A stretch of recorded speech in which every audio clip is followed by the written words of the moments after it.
কারফিউর কারণে বিমানবন্দরে যাওয়া আসায় ভোগান্তি পোহাতে হচ্ছে বিদেশগামী ও দেশে ফেরা যাত্রীদের। ফ্লাইটের জন্য ঘন্টার পর ঘন্টা অপেক্ষা করতে হচ্ছে হজরত শাহজালাল আন্তর্জাতিক বিমানবন্দরে। তবে এখন পর্যন্ত শিডিউল বিপর্যয় হয়নি বলে জানিয়েছে বেসামরিক বিমান চলাচল কর্তৃপক্ষ। বিলাল হোসেনের রিপোর্ট।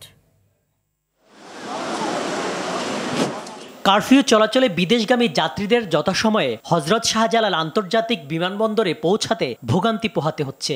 ফ্লাইট ধরতে একদিন আগে বিমানবন্দরে আসেন অনেক যাত্রী। ইন্টারনেট বন্ধ থাকায় ফ্লাইটের শিডিউল জানতে না পারায় ফ্লাইট মিস করছেন কেউ কেউ। অফিসে যাচ্ছি, তোমার ফ্লাইট চলে গেছে, তা আমি এখন কি করবো, কোনো সাজেশন পাচ্ছি না। আজকে আমার এক ভাই ঢুকছে, আরেকজনের ভিসা ক্যান্সেল হয়ে গেছে। বিদেশ থেকে দেশে ফেরা যাত্রীরাও বিড়ম্বনায় পড়েন নির্দিষ্ট গন্তব্য যেতে। কারফিউর সুযোগে 4 গুণ পর্যন্ত বাড়তি ভাড়া নেওয়ার অভিযোগ যাত্রীদের। একজন জিজ্ঞাসা করলাম 6,000 টাকা চাইতেছে, তো এটা তো আর ভাড়া না, ওই 2,000 আর কই 6,000। অভ্যন্তরীণ ফ্লাইটও দেখা যায় যাত্রী চাপ, তবে বেশি ভাড়া আদায় নিয়েছিল অভিযোগ।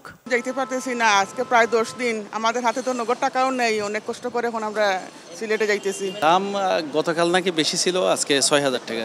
ইন্টারনেট সংযোগ না থাকায় অগ্রিম টিকিট বিক্রি করতে না পারায় ক্ষতির মুখে পড়েছে বেসরকারি এয়ারলাইন্সগুলো। ইন্টারনেট বন্ধ, ওয়েবসাইট বন্ধ, কোনো মাধ্যমে আমরা টিকিট ইস্যু করতে পারছি না। শুধুমাত্র আমাদের এয়ারপোর্ট কাউন্টারের মাধ্যমে ডোমেস্টিক এবং ইন্টারন্যাশনাল প্রত্যেকটা টিকিট ইস্যু হচ্ছে, যেটা যথেষ্ট না একটা এয়ারলাইন্সকে টিকে থাকার জন্য।